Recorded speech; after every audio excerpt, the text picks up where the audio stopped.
Viveva a Carmignano di Brenta, Piogeretta, e i lavori all'interno delle cave li conosceva bene, era il suo mestiere. Si trovava a Piombino Dese ieri pomeriggio all'interno della cava ex Siges, quando intorno alle 15, mentre stava effettuando alcuni lavori di manutenzione, è precipitato, volando giù da un parapetto dall'altezza di circa 3 metri.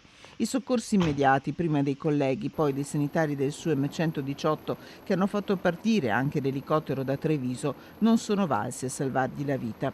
Piogeretta, che indossava il caschetto di protezione ed era un addetto molto esperto, avrebbe battuto la testa su una putrella. La caduta non gli ha lasciato nessuno scampo.